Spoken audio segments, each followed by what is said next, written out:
A reforma tributária está mudando profundamente a forma como os tributos sobre o consumo funcionam no Brasil.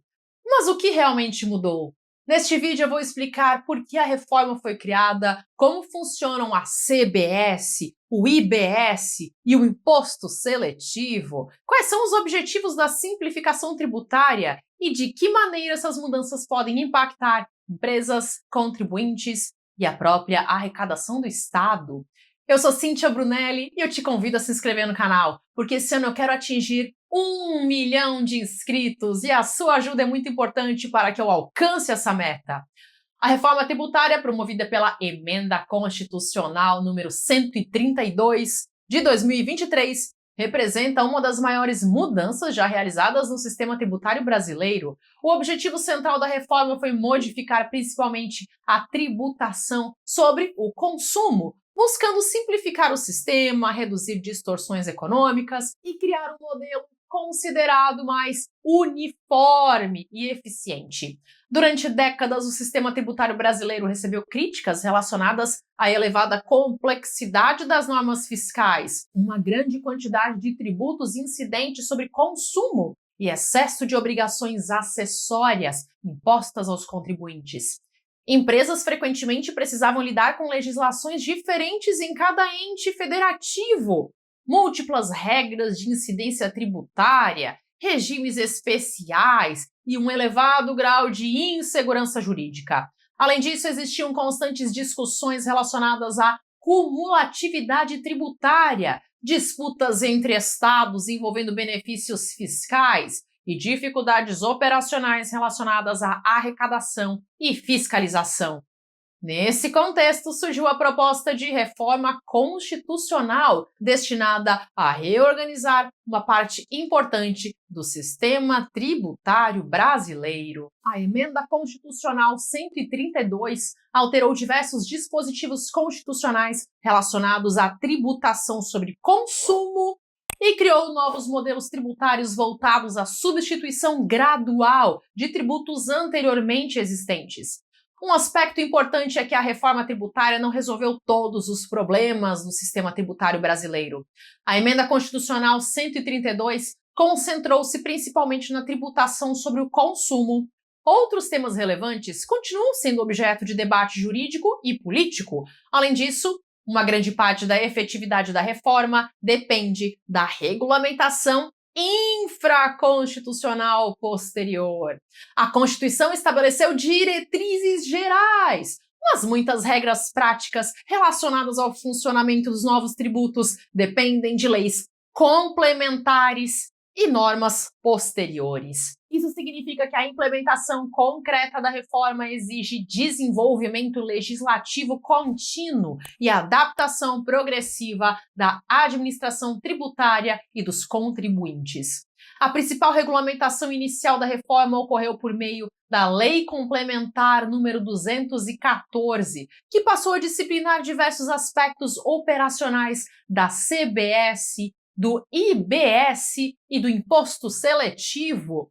A lei tratou de temas como fato gerador, base de cálculo, sujeito passivo, creditamento, regimes específicos, cashback tributário, governança do IBS e regras de transição. Assim, a Lei Complementar número 214 transformou as diretrizes constitucionais da reforma em regras concretas de funcionamento do novo sistema tributário sobre o consumo. Uma das mudanças centrais da reforma foi a criação do chamado IVA dual, modelo inspirado em sistemas de Imposto sobre Valor Agregado, IVA, que são existentes em diversos países.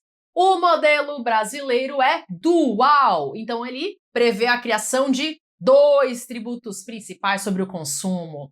A CBS, Contribuição sobre Bens e Serviços, de competência federal, e o IBS, Imposto sobre Bens e Serviços, de competência compartilhada entre estados, Distrito Federal e municípios.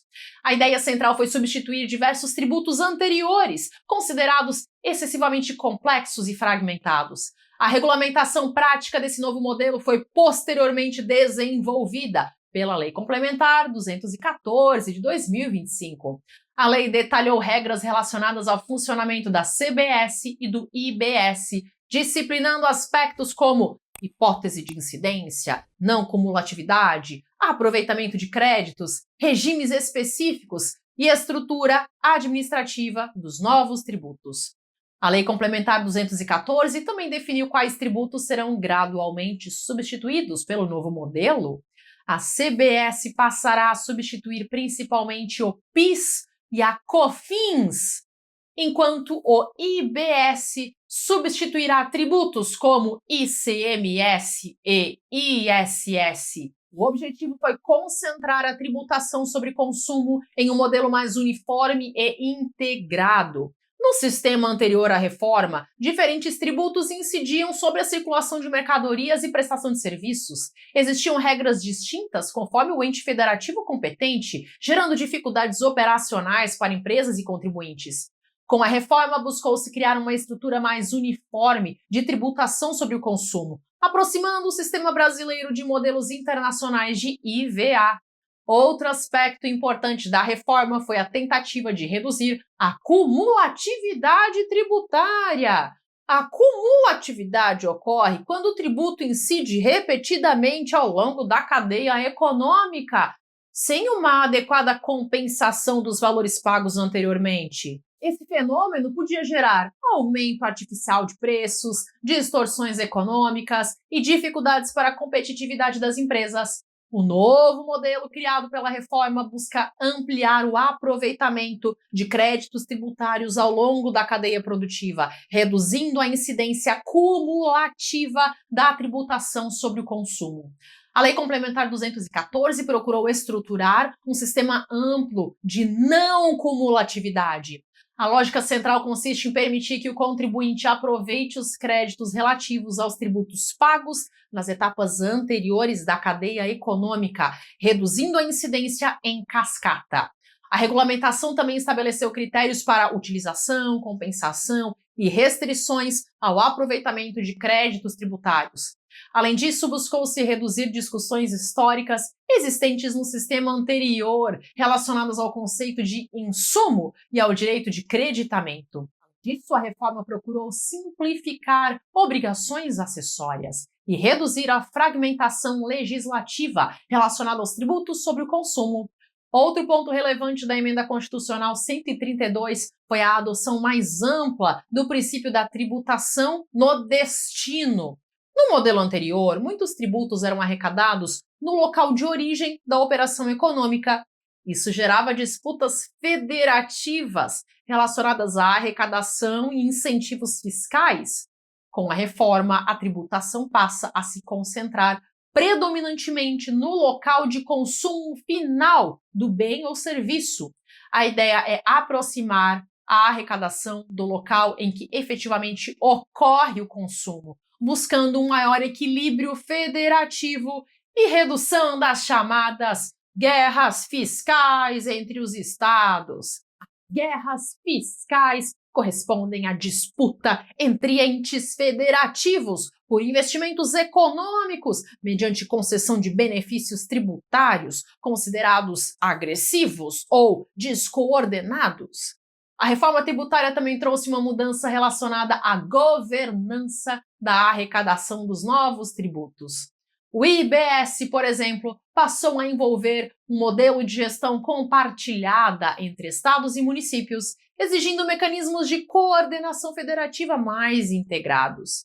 Isso representa uma mudança relevante dentro da estrutura tradicional do sistema tributário brasileiro. A Lei Complementar 214 também regulamentou aspectos relacionados ao Comitê Gestor do IBS, órgão responsável pela coordenação da arrecadação, compensação e distribuição das receitas do imposto entre estados e municípios. Esse modelo busca centralizar parte das atividades operacionais do IBS, reduzindo fragmentações administrativas anteriormente existentes no sistema tributário brasileiro. Ao mesmo tempo, procura preservar a autonomia federativa dos entes participantes. Outro aspecto importante foi a previsão de períodos longos de transição.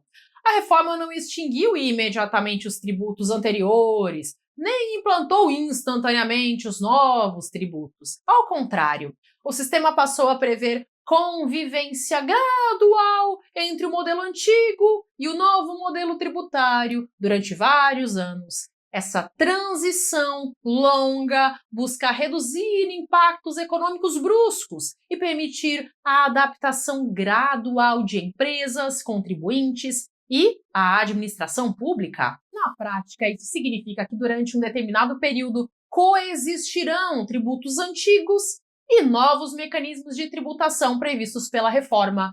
A regulamentação da transição foi um dos pontos mais extensos da Lei Complementar 214. A norma estabeleceu cronogramas progressivos para a implementação da CBS e do IBS, prevendo convivência gradual entre os tributos antigos e os novos tributos sobre o consumo. O objetivo dessa transição escalonada é permitir a adaptação operacional dos contribuintes, das empresas e da administração tributária, reduzindo riscos de desorganização econômica e dificuldades abruptas de arrecadação.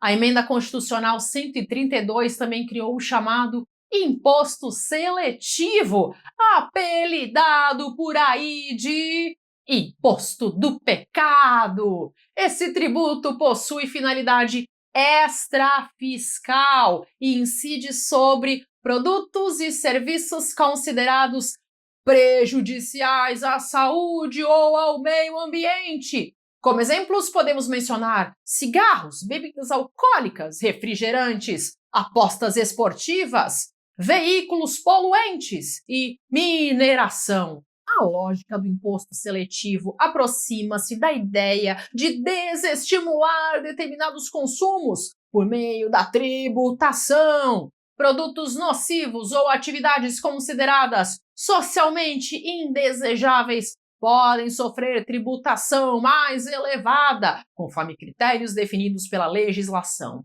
Outro ponto relevante da reforma foi a preocupação com mecanismos de devolução tributária para populações de baixa renda. A Lei Complementar número 214 desenvolveu regras relacionadas ao cashback tributário, estabelecendo hipóteses de devolução parcial de tributos para famílias de baixa renda em determinados serviços e bens essenciais.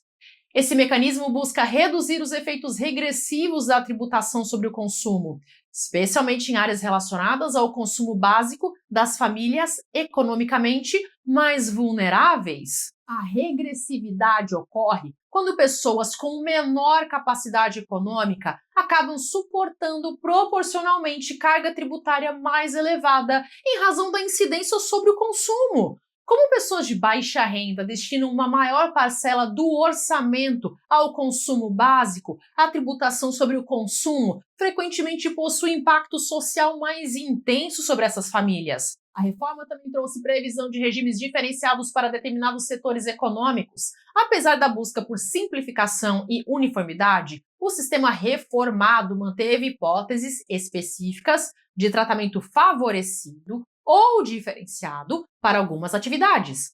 A Lei Complementar 214 estabeleceu hipóteses de alíquotas reduzidas, regimes diferenciados e regras próprias para algumas atividades econômicas consideradas sensíveis ou estratégicas. Entre os setores contemplados encontram-se áreas como saúde, educação, transporte coletivo, produção rural e atividades relacionadas à cesta básica nacional. Outro aspecto importante foi a preocupação com o equilíbrio federativo. A arrecadação tributária representa elemento fundamental da autonomia financeira dos entes federativos. Assim, qualquer mudança estrutural no sistema tributário possui potencial impacto sobre a distribuição de receitas entre União, estados e municípios. Por essa razão, a reforma estabeleceu mecanismos de compensação, fundos de desenvolvimento regional e regras transitórias voltadas à redução de desigualdades federativas. Os fundos previstos buscam auxiliar regiões que eventualmente sofram perdas econômicas decorrentes das alterações no sistema de arrecadação. Outro ponto relevante envolve os impactos econômicos esperados pela reforma tributária.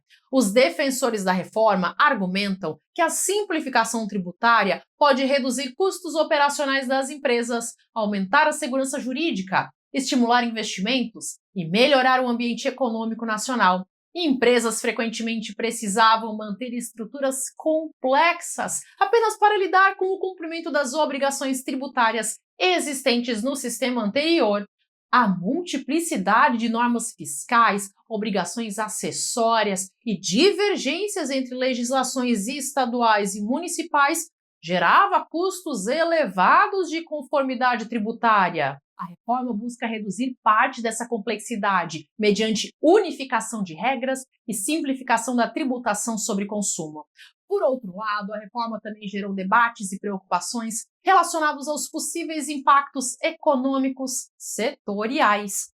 Alguns setores econômicos manifestaram preocupação com o aumento de carga tributária ou alterações relevantes na dinâmica de arrecadação e aproveitamento de créditos tributários. Mudanças estruturais em sistemas tributários costumam produzir efeitos econômicos diferenciados conforme o setor da economia analisado.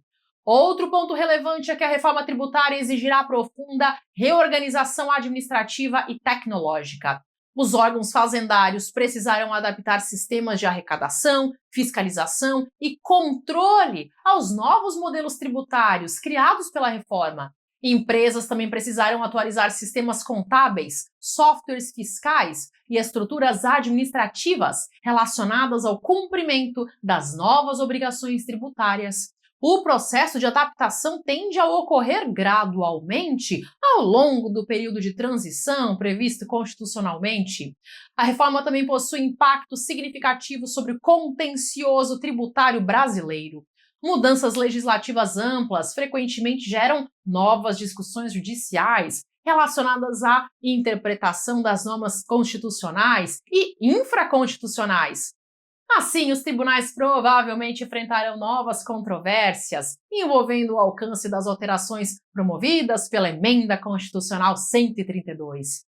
Outro aspecto importante é que a reforma tributária possui dimensão política e federativa bastante intensa. Alterações relacionadas à arrecadação tributária afetam diretamente interesses econômicos dos entes federativos, setores produtivos e contribuintes.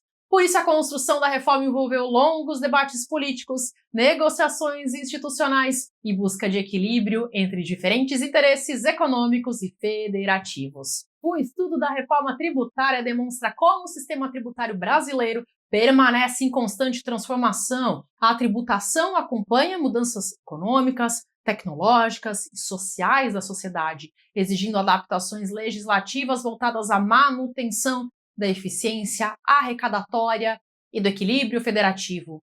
Compreender as mudanças promovidas pela Emenda Constitucional 132 ajuda a visualizar a dimensão estrutural da reforma e seus impactos sobre o funcionamento do sistema tributário brasileiro.